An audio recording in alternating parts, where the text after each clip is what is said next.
Hey guys, GoBlue117.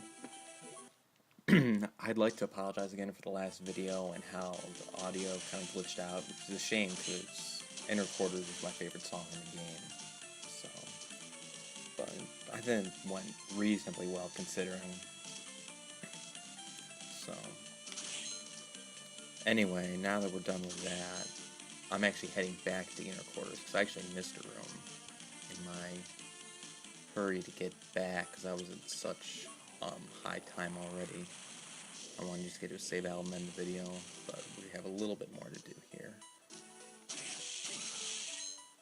And unfortunately, I've had very little luck getting souls. I did do a soul grinding session in between videos, but only got in a half hour of soul grinding a measly 3 souls. The Kyoma demon, the Curly, and the Minotaur. Now, Minotaur was good because it's a level up of the level up of the Skeleton Knight, so plus 8 strength, so that's cool. And then Curly, obviously I said you want that one. Actually the 3 enemies that you can do, I looked it up, it was Curly, Devil, and Manticore. Those are the 3. I think we've seen these we've seen these levels before. I was going to talk about them, but we've seen them before in the last video, so never mind. Yeah, it was a good thing though, the commentary was still there from the last video. I didn't have to redo that. Anyway, we'll see that at the end of the video, like usual. I am going to do a big soul grinding session, like a good hour and a half, in the next few videos at some point, so hopefully that'll have a little bit better reward. I would like to get my soul percentage up toward 30-35 before heading down to what I call the lower loop of the castle, or at least the lower left area.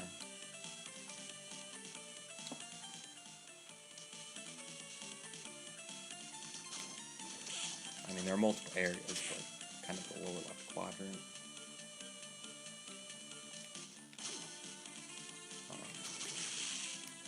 But anyway, now that we've finished with the Inner Quarters, remember we got the Undine soul from up in that big room with all the disc armors, so we're actually going to use that, and hopefully you remember where.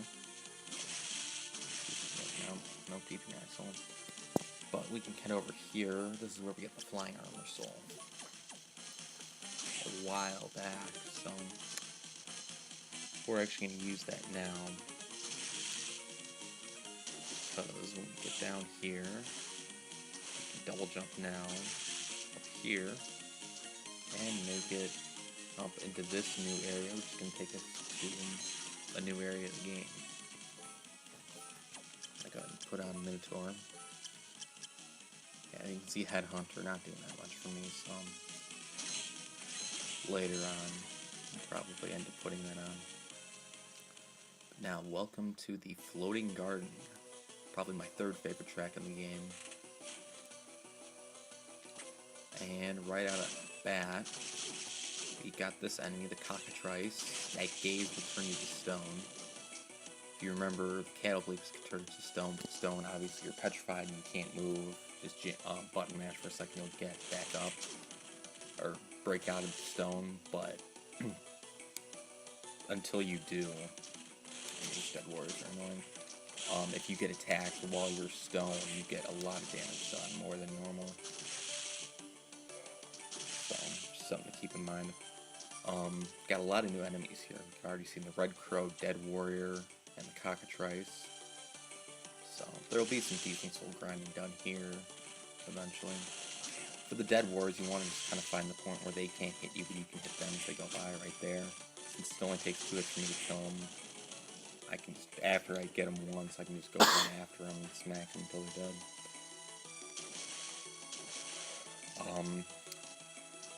But the Floating Gardens is actually a kind of crazy area. So first we're going to deal with kind of the normal part of it, and then we'll head up to the actual floating part of the gardens. So we're going to use these platforms to get up. It's a little bit of almost a maze to get all the map here. You don't really have to, but obviously this is 100% map one, so here are more imps. So we saw them before though. If you head left, you will head up into the floating part. But again, I want to get this whole lower part before we head up. Technically it's not up, but on the map it's up. And there's getting possessed. There we go. I don't know why I keep doing that on accident. Throwing those hand grenades. Probably should switch to a different soul. More red crows, and you have the Gorgon, which is a leveled up Cataplecus. Or as I like to call them sometimes, the golden Cataplecus. But same basic principle. They have about 400 HP from the looks of it, so... Well, somewhere between 3 and 400, so... I'm doing 101 to them, it takes 4 hits, so... This cockroach can be down there, stone, and they do a lot of damage, turn you into stone too. But what you don't want to do is get too close to them, have them turn you into stone, and then, well, that didn't work. That didn't work either. But, have them hit you, like walk into you while you're stone, because that will do a serious amount of damage. I have no idea what their soul does, I don't remember. Here's Castle Map 3, if we take a look, there's the floating part of the gardens up at the top.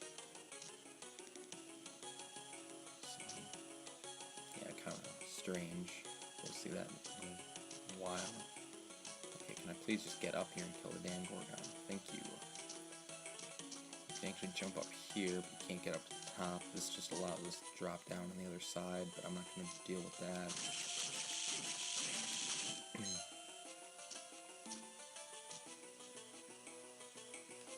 Gorgon. This is actually a good place to get the Gorgon soul. Go in between the 2 rooms. Gorgon close to both doors, so. And it looks like we got almost the entire 3rd level, and now it's up to level 4. Yeah, we got most of the 4th level too. Here you want to equip the flying armor. You can double jump and get all the way across, but I'm not going to worry about that right now. Yeah, we can kill this Gorgon too, so... But I can do it just for the hell of it. Now we'll head up the 3rd, we'll go all the way back down, head up the 3rd path, and then we should get the rest of the lower area. Floating Gardens is really pretty small, it shouldn't take more than video and then a little bit more, because I'm starting this video on the Floating Gardens, so... Oh, come on. Turn the stone there.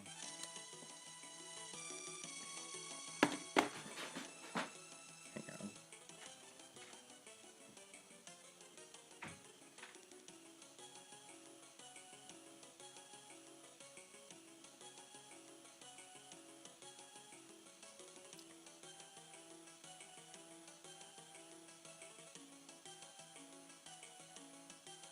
Alright, sorry guys, I just had to do something real quick. And just taking a look here, because I haven't really looked at this one, we got 8,000 gold, so we about 1/30th of the way to the Soul Eater ring, along with the Tsuchinoko Soul, and 42.3% of the castle, so 2/7. Not bad. Anyway, now we'll head down, head off to the right, back where the dead warrior was. And got a nice whack in there, so... Now let's kill you, and you drop some samurai armor. I have not seen that. Wow, that's nice. Okay, so that armor's cool. I'm good with that. Now let me just heal real quick. Well, not quite a soul, but I'll certainly take that.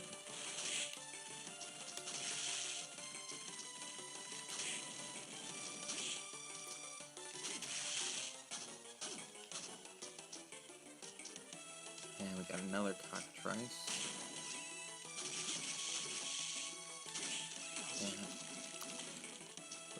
Fuck.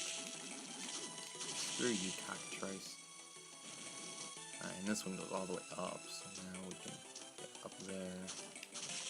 and not get turned to stone by the Bane Gorgon, and there we go. So that's the whole third level, and now I think I'm going to have to go back, actually. I just want to see. Yeah, because we can't get up there, so we're going to have to go back to the second door. I probably misjudged. I should have done this one first, probably, then gone back and then the left, too, so I wouldn't go back, but oh well. Now we'll actually move up to the upper part.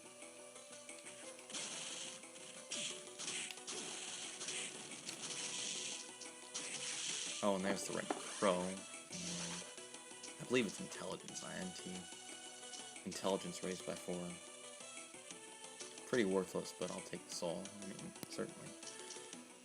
So now let's just head back up, grab this one, thank you, and get up there, and grab this one.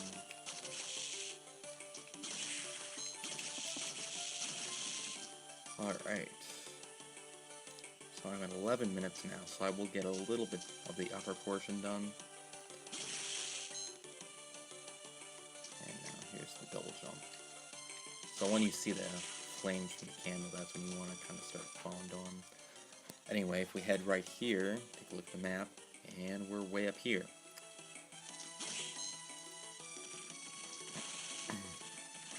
So the strange thing about the upper part is that you don't go from left to right or in any particular order. I mean, there is an order to it, obviously, but it's not any sensical order, which the game makers did on purpose. Here's a devil.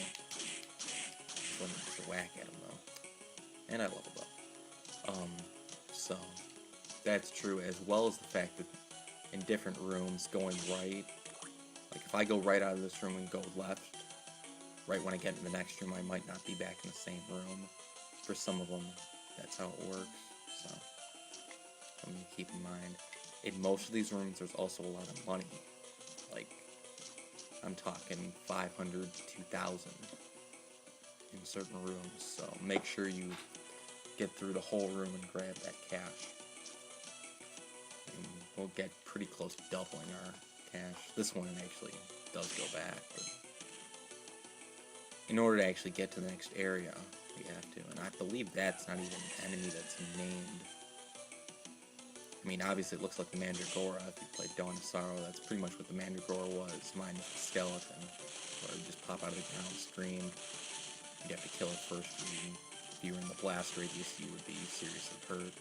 But that enemy, I believe, is not even named in the enemy description, so